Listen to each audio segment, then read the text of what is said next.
इसको बीच यानी बीचों बीच से होकर दो भागों में काट दिया जाता है ना।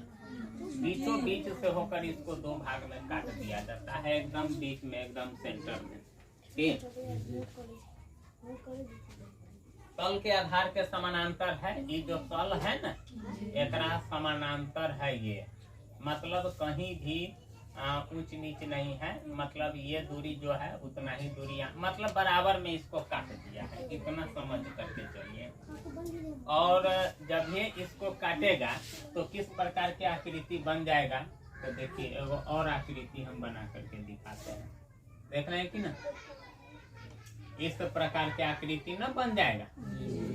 ये क्या कहलाएगा, शंकु का छिन्या। देखिए ऊंचाई है कर 20 सेंटीमीटर, बीचों बीच से होकर काट दिया है नहीं, तो इसका आधा, आधा कितना हो जाएगा, 10 सेंटीमीटर।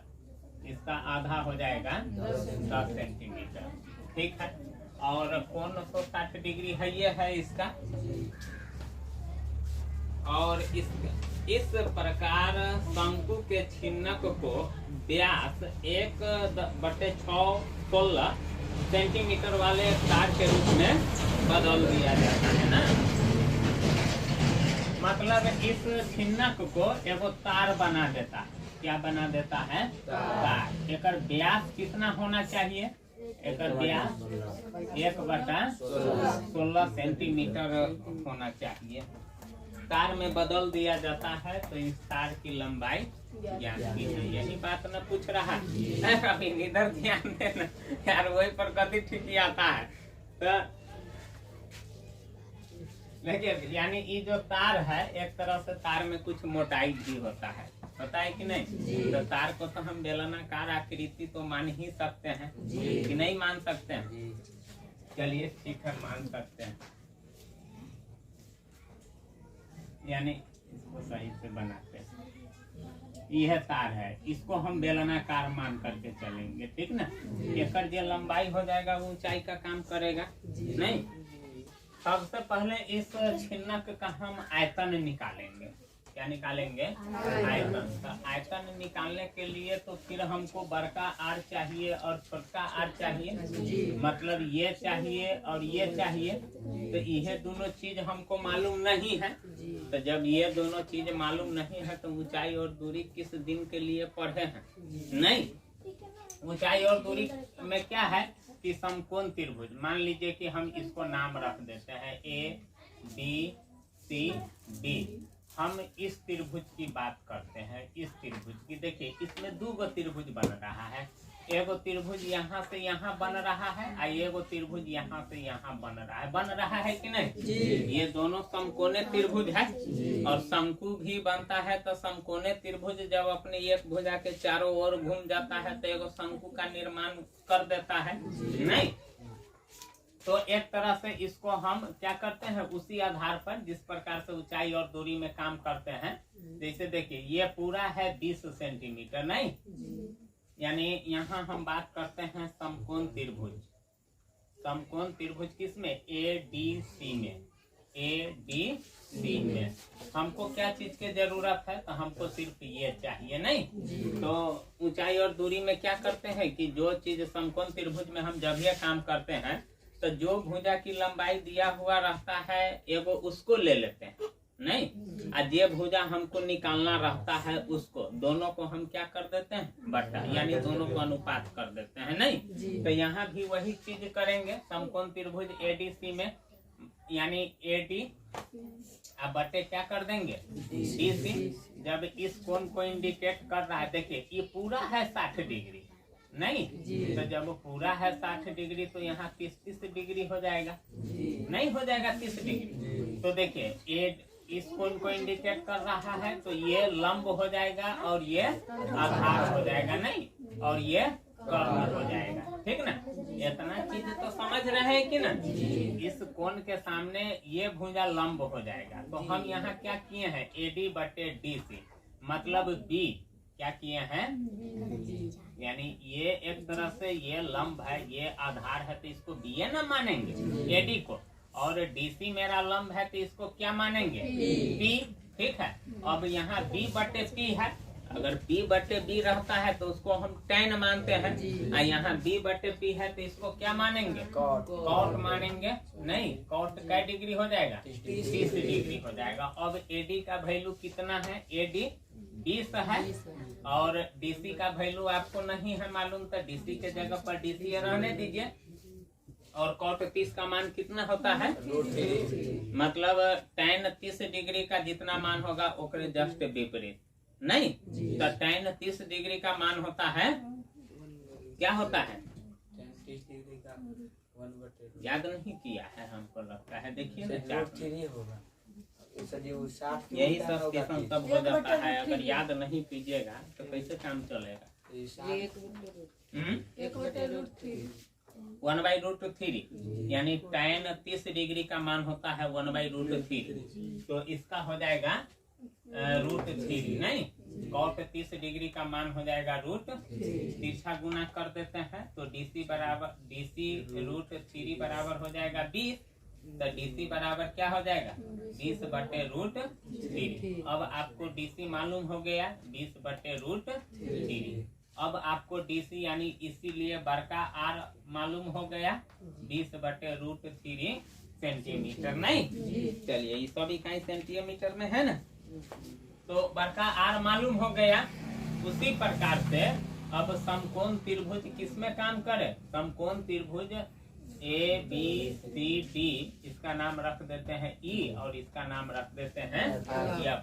समकोण त्रिभुज AEF में, नहीं, समकोण त्रिभुज AEF में, तो AE बटे EF, नहीं, AE बटे EF बराबर, फिर इस कोण को इंडिकेट कर रहा है तो लंब आधार, तो AE हम पहले लिखे हैं तो AE मेरा B है और EF मेरा P है, तो B बटे B, तो B बटे B होता है कॉट, क्या डिग्री हो जाएगा 30 डिग्री, नहीं हो जाएगा।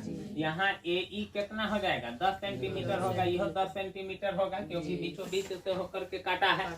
चलिए ठीक, तो 10 बटे EF तो दिया हुआ है नहीं, और cot 30 डिग्री का मान यही √3 होता है। यहाँ भी उसी प्रकार से तिरछा गुना करेंगे तो क्या आ जाएगा, EF √3 बराबर हो जाएगा 10, तो EF बराबर क्या हो जाएगा 10 बटे √3। इसीलिए छोटका R अब आपको मालूम हो गया 10 बटे √3 सेंटीमीटर। दोनों चीज अब आपको मालूम हो गया, यहाँ समझे कि नहीं, मतलब बड़का R भी निकाल लिए और छोटका R भी निकाल लिए।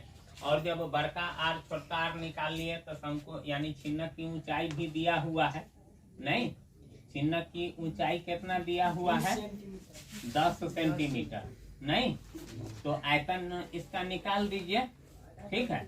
तो इसका आयतन का फार्मूला क्या होता है, 1/3 इतना बड़ा है ना, 1/3, नहीं 1/3 पाई इंटू बड़का R² प्लस छोटका R² plus R into R, यही ना होता।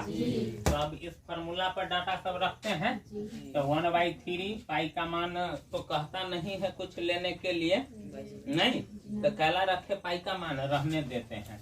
और H मेरा कितना है 10, और बड़का R आपका कितना आया है 20/√3 का स्क्वायर, नहीं हो जाएगा।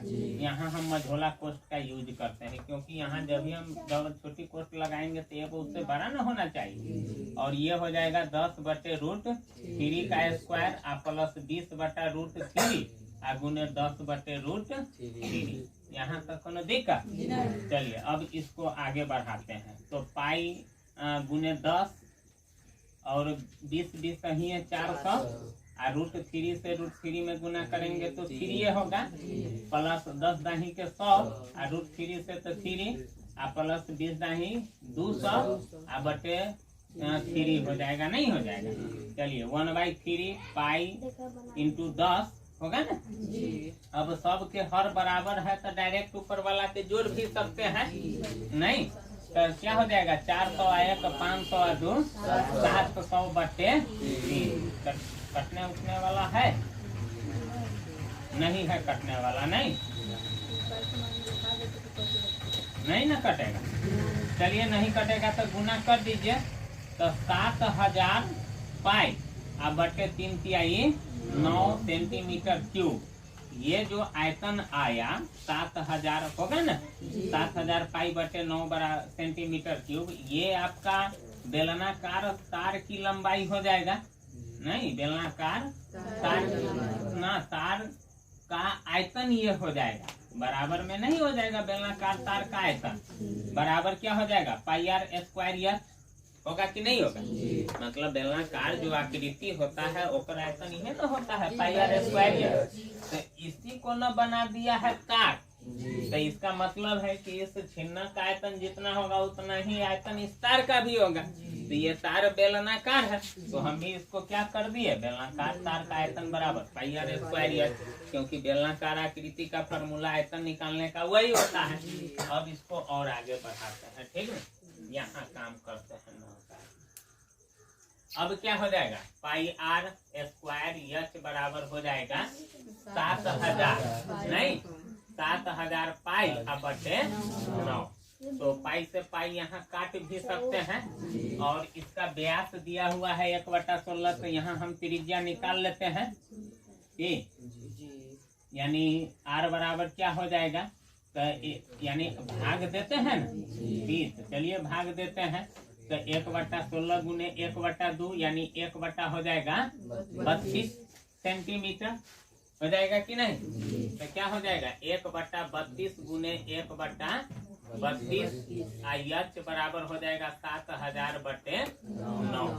अब इसको और आगे बढ़ाइए। 9 एच, नहीं 9 एच तिरछा गुना करेंगे तो 32 से 32 उसमें गुना हो जाएगा, तो कितना हो जाएगा,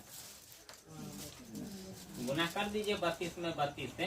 तो कैसे करते हैं गुना, 2 दूना 4, 2 दूना 4, 2 तिहाई 6 दूना 12, 3 तिहाई 9 1 10। कितना रहा है 1024। 1024 में फिर 7 से गुना करेंगे तो 7 चौक 28, 7 दूना 14 2 16, 7 इकाई 7, यानी 7168 पर 3 गो 0। तो एच बराबर क्या हो जाएगा, यानी इकाई दहाई सैकड़ा हजार 10 लाख 10 लाख, यानी 71,68,000, 71,68,000 बटे 9। इसको काट दीजिए, कटने उठने वाला है तो देख लीजिए। 7 आ 1 8 8 16 6 22, 7 आ 1 8 8 16 6 22। 9 से तो कटेगा नहीं। देखिए आंसर किलोमीटर में है कि क्या चीज में है, मीटर में। तो 1000 से इसमें भाग देना होगा। बटो उटो लागल है कि दशमलव में, दशमलव में। तो इसको लगभग में काटना होगा। तो काटिए ना, 9 से भाग दीजिए ना।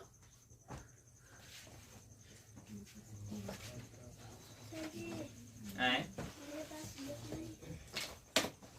9 से भाग देते हैं इसमें क्या, 7 1 6 8 और 000 में 9 से भाग देते हैं। तो 9 8 72 ज्यादा हो जाता है। 9 करते 11 में से 3 गया 8, कट जाएगा उतरा 6, 9 नमा 81, 6 में से गया 5 उतरा 8, और 9 छक्के 54, 8 में से 4 गया तो 4 कट गया उतरा ये 0, 9 चौक 36, 10 में से 6 गया 4 कट गया उतरा ये 0, फिर 9 चौक 36। दशमलव के बाद कै गो अंक है, एक गो है। अब उतरेगा ये 9 चौक 36, 10 में से 6 गया 4 0 दशमलव 9 चौक 36, यानी मोटा मोटी समझिए ना 7,96,444 सेंटीमीटर लगभग में होगा। ठीक है, लगभग में उतना होगा। इसको यानी 7,96,444.4 में हम 1000 से क्या कर देंगे, 1 एक 100 से न भाग करेंगे, सेंटीमीटर है तो मीटर में चेंज करेंगे तो 100 से न भाग देंगे, तो यहाँ आ जाएगा दशमलव, तो क्या हो जाएगा 7964.4 मीटर, 4 मीटर, तो कितना है 7964.4 मीटर, नहीं है आंसर। ठीक है, क्लियर है, समझ गए, कोनो दिक्कत तो है?